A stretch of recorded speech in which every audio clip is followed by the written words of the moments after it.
Praise the Lord. வாழ்வை வளமாக்கும் தேவ வார்த்தை. ஏசாயா தீர்க்கதரிசன புஸ்தகம் 2ஆம் அதிகாரம் 22ஆம் வசனம். நாசியிலே சுவாசம் உள்ள மனுஷனை நம்புவதை விட்டுவிடுங்கள், எண்ணப்படுவதற்கு அவன் எம்மாத்திரம். ஆம் பிரியமானவர்களே, இந்த 2ஆம் அதிகாரம் 22ஆம் வசனத்திலே மேற்காணும் சத்தியத்தின் வெளிச்சத்தில் தனிநபர்கள் எவ்வளவு நம்பும்படியானவர்களாக இருந்தாலும் பொதுவாக மனிதனை நம்புவது முட்டாள்தனமானது. சங்கீதம் 118:8, 146:3, எரேமியா 17:5. இன்னும் சொல்ல வேண்டும் சொன்னால் ஏசாயா 1ஆம் அதிகாரம் மற்றும் 2ஆம் அதிகாரம் 6ஆம் வசனத்திலிருந்து 9ஆம் வசனம் பகுதிகள் மனுக்குலம் எப்படிப்பட்டது என்பதை காண்பிக்கிறது. இந்த வெளிச்சத்தில் பார்த்தால் மனுக்குலம் நம்பக்கூடியதா? நிச்சயமாக இல்லை.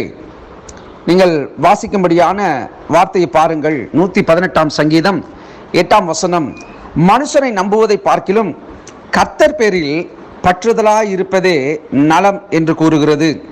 இந்த உலகத்திலே மனுஷனை தேவன் படைத்தார், தமது சாயலாகவே படைத்தார், தமது ரூபத்தின்படியே படைத்தார். தமது ரூபத்தின்படியே படைத்ததான மனிதனை இந்த பூமியை ஆண்டு கொள்ளும்படி செய்தார். இந்த பூமியின் மேல் அவனுக்கு அதிகாரத்தை கொடுத்தார். இந்த பூமியின் மேல் அவனுக்கு சகல காரியங்களையும் ஆசீர்வாதமாக ஏற்படுத்தி வைத்திருந்தார்.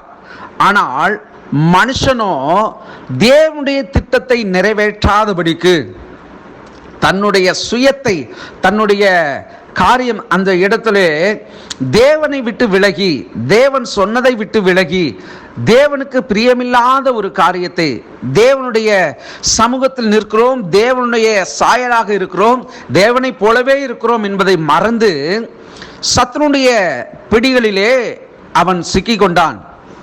அதனால்தான் தேவன் மனுஷனை அதிகமாக சொல்லுகிற ஒரு காரியம், அவனை நம்புவதற்கு அவன் எம்மாத்திரம், அவனை நம்பப்படுவதற்கு அவன் எம்மாத்திரம். ஏனென்று சொன்னால் இன்றைக்கு மனுஷனுடைய வார்த்தைகள் இன்றைக்கு ஒன்றை சொல்லுகிறார்கள், வேறொன்றை மற்றொரு நாளிலே சொல்லுகிறார்கள். மொழி புரண்ட நாவை போல, அதாவது மாற்றி மாற்றி மாற்றி பேசுகிற ஒரு நிலையில் உள்ளவர்கள், நாம் நம்பினவர்கள் கூட சிலர் அப்படிப்பட்ட நிலைகளிலே இருக்கிறார்கள். நாம் அப்படிப்பட்ட சூழ்நிலையை கடந்து வந்திருக்கிறோம். ஆகவே தேவன் அவர் சொல்லுகிறார், மனுஷனை நம்புவதை பார்க்கிலும் அவன் கர்த்தர் மேலில் பற்றுதலாய் இருப்பது நலம் என்று இந்த சங்கீதம் 118:8 சொல்லப்பட்டிருக்கிறதை நாம் பார்க்கிறோம். இதே சங்கீதம் 146 3ஆம் வசனத்தில் இப்படியாய் பார்க்கிறோம், பிரபுக்களையும் ரட்சிக்க திராணியில்லாத மனுபுத்திரனையும் நம்பாதே. ஆமா, அதிகாரத்தில் இருக்கிறாங்க, இவங்க நம்முடைய காரியங்களை செய்வாங்க, அதனாலதான் சொல்லுது பிரபுக்களை. அப்படின்றால் அதிகாரத்தில் உள்ளவர்கள் அல்லது நமக்கு உயர் பதவியில் இருக்கிறதான நபர்களிடத்திலிருந்து ஒரு தயவை உண்டாக்குவார் என்கிற ஒரு நிலையெல்லாம் நாம் எண்ணிக்கொண்டு அவர்களிடத்தில் கடந்து போனால் கூட அப்படிப்பட்ட மனுஷர்கள் கூட மாறுகிறதற்கு வாய்ப்புகள் உண்டு. ஆகவே தேவன் எதை விரும்புகிறார் என்று சொன்னால், தன்னை ஒருவரை மாத்திரம் மனுஷன்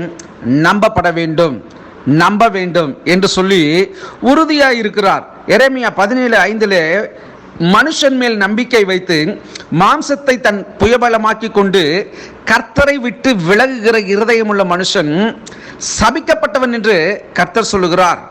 ஆமா, இன்றைக்கு கர்த்தரை அறிந்தும் கூட சிலர் என்ன பண்றாங்கன்னா, கர்த்தருடைய சமூகத்தை விட்டு இந்த உலகத்தின் மாயையை கண்டு, இந்த உலகத்தின் ஆசாபாசங்களை கண்டு, இந்த உலகத்தின் மேல் நாட்டம் உள்ளவர்களாய் அவர்கள் கர்த்தரை விட்டு விலகுகிறார்கள். ஒரு மனுஷன் எப்படி கர்த்தரை விட்டு விலகுகிறான் என்று சொன்னால், அவனுடைய வாழ்க்கையிலே அவனுக்கு வேண்டிய காரியங்கள் கிடைக்காத போது, அல்லது ஒரு உதாரணமாக தன்னுடைய பிள்ளைகளுக்கு திருமண காரியங்கள் மற்றும் சில காரியங்கள் நடைபெறவில்லை என்று சொன்னால், நானும் கடவுளை நம்பினேன், இந்த கடவுள் எனக்கு ஒன்றும் செய்யவில்லையே, எவ்வளவு காலம் நான் நம்பி இருப்பது என்று சொல்லி விசுவாசத்தை கூட மறுதலித்து விசுவாசத்தை விட்டு விலகுகிற கூட்டம் இந்த நாளிலும் இருக்கிறார்கள். உலகத்தின் வார்த்தைகளை நாம் கேட்டு அப்படிப்பட்ட சூழ்நிலையிலே மாறக்கூடியவர்களும் இருக்கத்தான் செய்கிறார்கள். திருமண காரியங்கள் என்று சொன்னால் நாம் பிள்ளை கட்டி கொடுத்து பின்பதாக ரட்சிப்புக்குள்ளே நாம் நடத்திடுவோம் அப்படின்ற ஒரு நிலை, அது சாத்தியம் இல்லை. அது அப்படி அமைவது மிகவும் ஒரு கடினமான ஒரு காரியம் என்று நாம் வைத்துக் கொள்ளலாம். என்று சொன்னால் வேதம் சொல்லுகிறபடி அந்நிய நோகத்தோடு நாம் சம்பந்தம் கொள்ளக்கூடாது. அப்படி என்றால் ரட்சிக்கப்பட்டவனுக்கும் ரட்சிக்கப்படாதவனுக்கும் எப்படி ஒரு வித்தியாசம் இருக்குதோ அதுபோல ரட்சிக்கப்பட்டவர்கள் ரட்சிக்கப்படாதவர்களோடு திருமண காரியங்களிலே, அதாவது பழக்க வழக்கங்கள் வேறு, நட்புறவுகள் வேறு, திருமண காரியங்களிலே இப்படிப்பட்ட காரியங்களிலே நாம் சிக்கிக்கொண்டால் நிச்சயமாக நாம் எப்படி சாலமோன் தன்னுடைய காரியங்களிலே அவன் வழிவிலகி போனானோ, அதாவது கர்த்தரை விட்டு, அதாவது அவனுடைய திருமண காரியங்களிலே அவனுக்கு அநேக மனைவிமார்கள் எப்படி தங்களுடைய தெய்வங்களை அவர்கள் வழிபட்டு அவனை தேவனை விட்டு வழிவிலக செய்தார்களோ அதுபோல தேவனை அறிந்ததான பிள்ளைகளுடைய வாழ்க்கையிலும் இப்படிப்பட்ட காரியங்கள் நடைபெறும். ஆகவே இப்படிப்பட்ட காரியங்களை நாம் விலக்கி காத்துக்கொள்வது நலமானது. ஆகவே இந்த நாளிலே வேத வசனம் சொல்லுகிறபடி மனுஷன் மேல் நம்பிக்கை நாம் வைக்காதபடி கர்த்தர் பேரிலே நம்பிக்கையாய் இருப்போம். கர்த்தர் நம்முடைய காரியங்கள் எல்லாவற்றையும் வாய்க்கச் செய்வார். God bless you.